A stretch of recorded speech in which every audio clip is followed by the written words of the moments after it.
Hello everyone, my name is Oleksandr, and here's with me my colleague Dima, and we are from Polygon ID. And today we will demo you how to issue your first credential and verify it on chain. So, just this. Let me first start with what's Polygon ID. So Polygon ID is a self-sovereign identity solution that is leveraging zero-knowledge proof technology for ultimate user privacy, basically. It is scalable, it is verifiable on-chain and off-chain, and we are using verifiable credential standards and DIDs. So how it works in general? So we have basically three parties. It's identity holder, it's the user that is having his credential. There is always issuers that is issuing credential, so it's like a source of trust. And verifier, it's a party that is requesting something from the user, like some statements about user based on credentials that he has. And let's see how it works on example. So a user receives credential from a university, let's say, that basically it's assigned by university. It's a piece of data in JSON-LD format, and is digitally signed by the university. User receives it in his identity wallet and stores on his device. It's not on chain, it's on his device. And then when time comes and when a verifier needs to get some data, verifier asks some questions, and for this we designed a special way of asking questions with zero knowledge proofs. We are calling it ZK query language.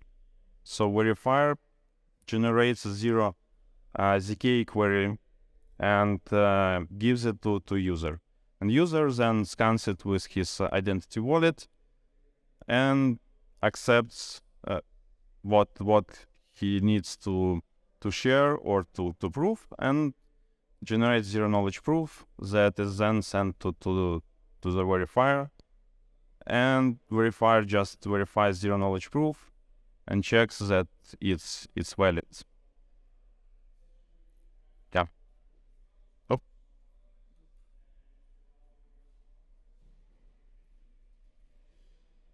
And so it's basically it, yeah, on high level. For the builders, we have mobile application and SDK. We have issuer node for the issuer side, and we have verifier libraries on Golang and on JS to verify zero knowledge proofs and generate ZK query requests, and also on-chain verifier in Solidity.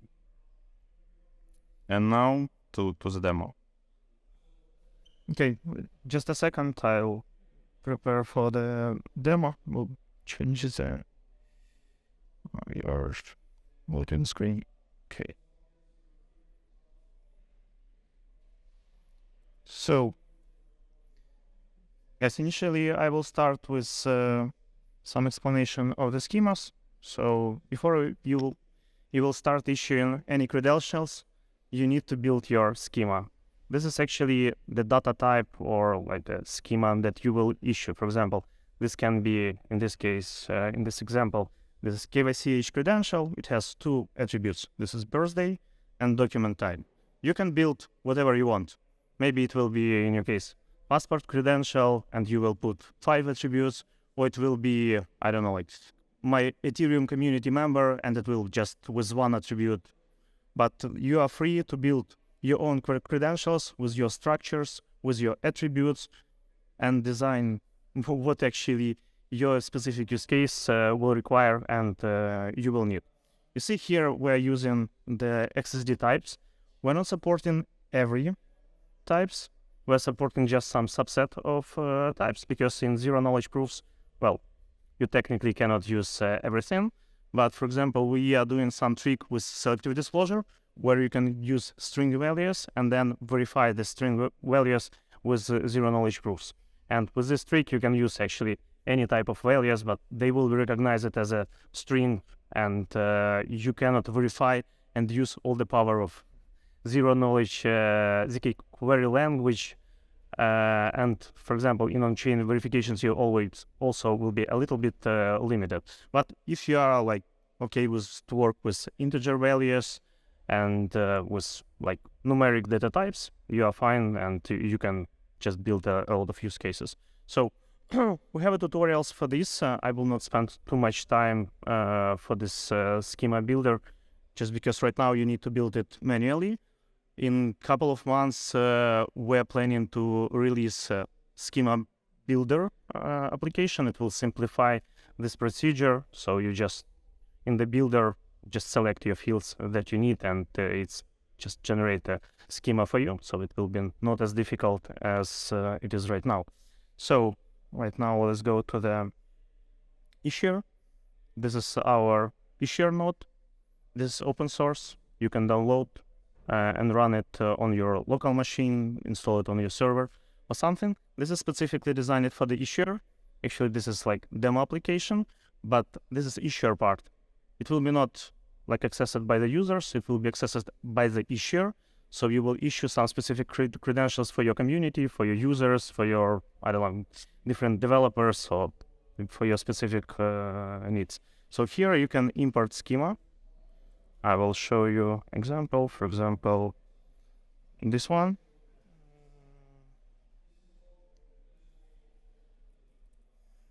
Can fetch it. Preview. So you see all the fields that is defined in the schema. Some fields are mandatory and they are specific for Polygon ID and for verifiable credentials like issuer, issuance date, expiration date. And you have your custom fields like birthday, document type, maybe credit score, and this will be a fields that you specifically will define. So as I have this schema imported, I'll go back and will issue credential. Okay. So we have two options. One, the credential link. So create like credential and send a link to the user so he can download it to his mobile wallet. Or if we know in advance his identity, we can issue this credential directly to his ID. But at the moment, I don't have my identity linked to this node, so I will use the link. Okay, so this is a time until credential will be accessible. This number of possible issuance, let's say I will put 1. I select my type, and this is a birthday. I will put like 1991, first month, first day, document type 2, and I will create a link. So now we'll generate a QR code for the user so he can download this credential by his wallet. I will show my wallet.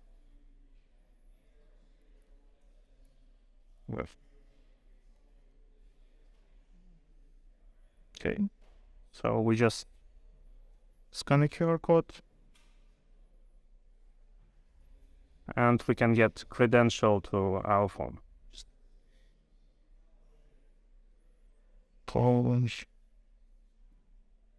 This time usually I should receive the push notification, but maybe because of the connectivity here, I just need to scan and fetch it.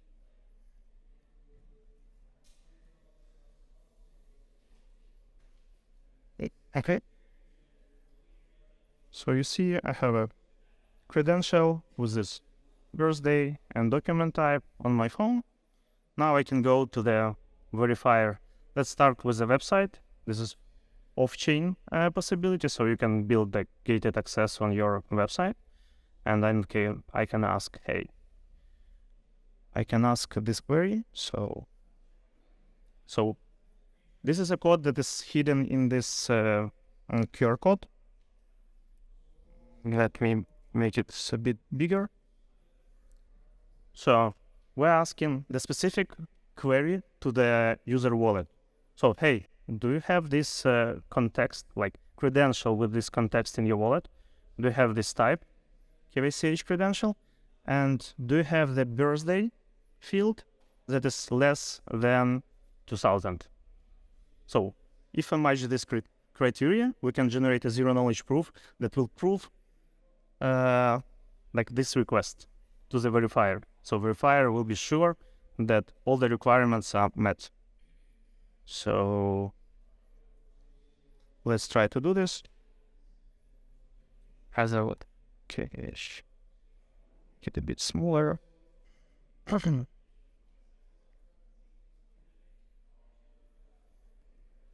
So you see we have the request. On my phone, he's asking if I have KYCH credential, if the birthday attribute is smaller than 2000, and I can generate a zero-knowledge proof. Okay, it takes some moment. So we generate a zero-knowledge proof and send it to the backend. So backend can verify zero-knowledge proof, because it's not enough only to verify zero-knowledge proofs. You need to verify zero-knowledge proof, and if the request, if it match the request that you asked. So you're matching the request and response. Actually, all the criteria, and you are verifying. Okay, it was used like birthday. This birthday is less than 2000. Okay. So here in token, we can show you the token that was sent to the verifier.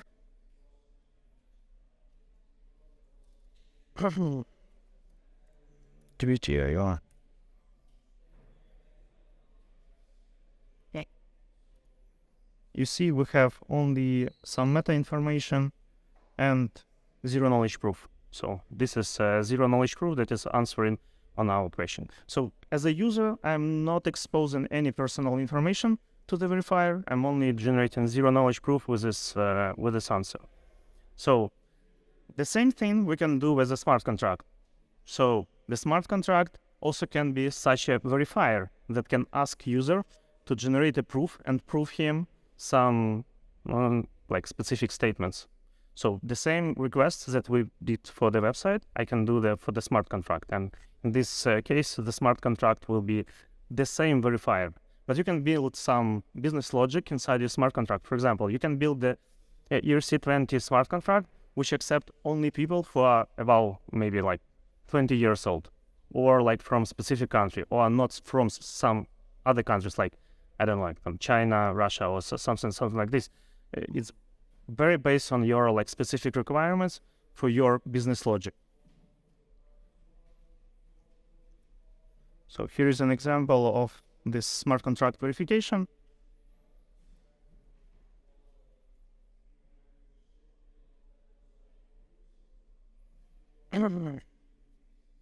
Okay. Proof work. Decision. Check. Where is stored the proofs? Okay, so the question, where is stored the proofs? Actually, proof is generated every time when we are answering this request and share it with the verifier. So we're sharing it. So if this is website, it will be on the backend of the verifier. If this is smart contract, I send the proof to the smart contract, and smart contract will verify, and like it will be. No, they're generated on the flight, and every time is sent to the verifier. So here we just see I connect to MetaMask.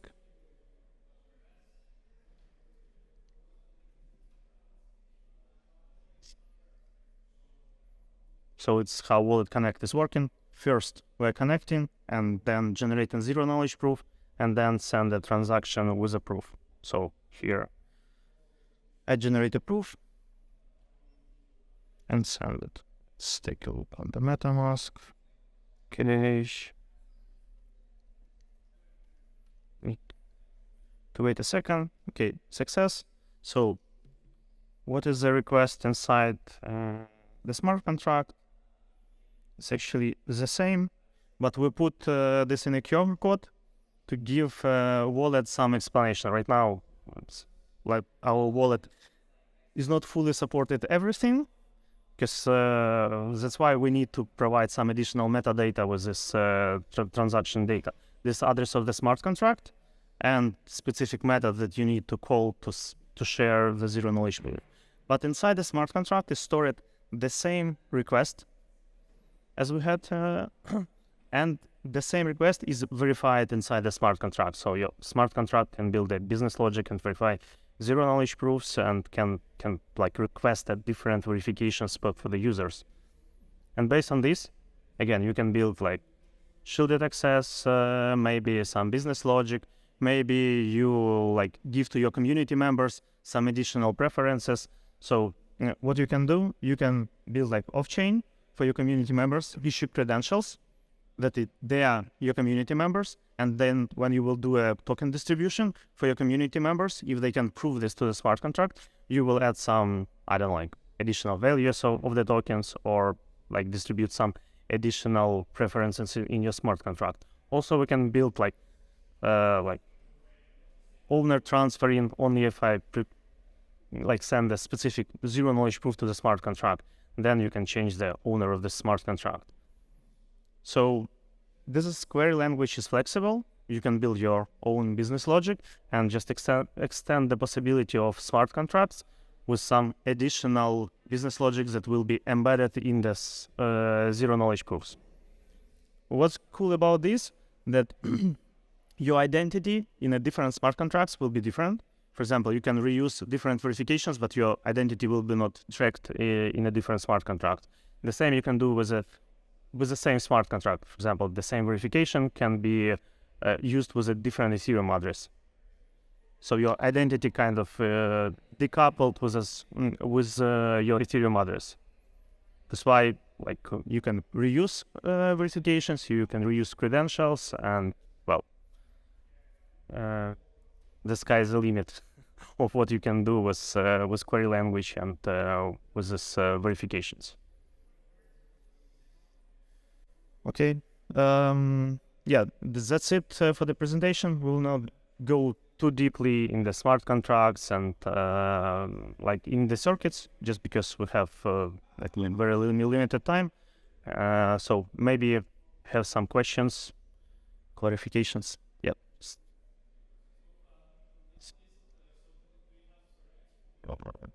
That's all. Do we have a specific type of proofs? So our circuits, they're kind of generic. You don't need to like write your own circuits. What you need to do, you need to define only schema for your credentials, and you can use this query language with your specific credentials. So the type of proofs, we have like 4 different circuits, like with a different type of kind of proving. So we have 2 types of proofs. One is a signature, which is well just a signature, and also Merkle tree proofs. So for the Merkle tree proofs, credentials must be published on chain and anchored on chain. So this is 2 types of proofs. For them, we have different circuits. But query language and the rest of the stuff is generic. So you don't need to do like anything like to write your own circuits or write your own proofs. Everything is written and embedded in the libraries, and you can just reuse all this functionality. Technically, you can extend this functionality if you need for your use case. If you want to write your specific proofs based on our identity system, this is possible.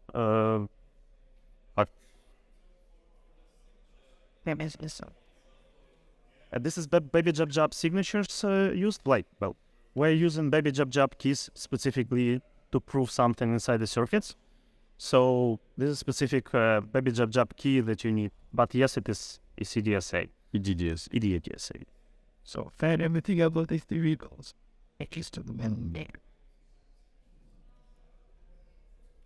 You cannot use like Ethereum keys for this type of signatures. You need to derive like different type of keys. This is like they're on a different yeah,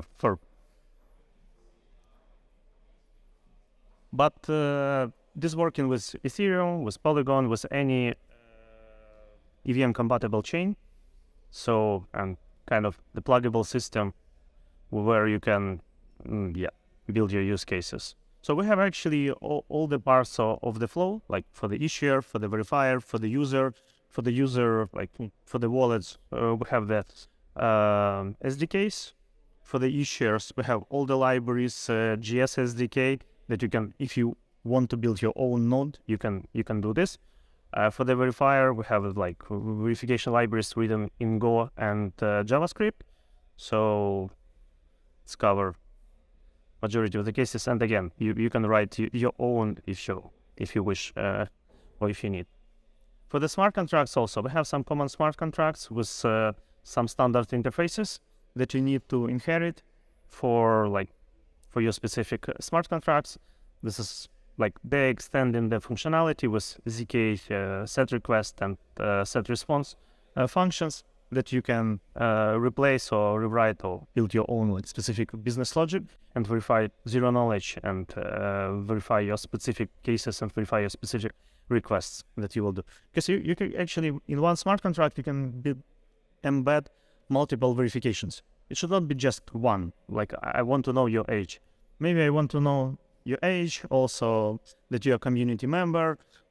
Maybe if you are like participating in my DAO activities, maybe you are like GitHub contributors and so on. But this is specific for the specific implementations that will be built on top. Okay. So any other questions? Good. So last thing, if you are curious, we have tutorials on our Polygon website, 0x Polygon ETHGlobal, and all the things that I showed, they are available there. You can just pause the tutorials and you will have the same result. Good. Thank you.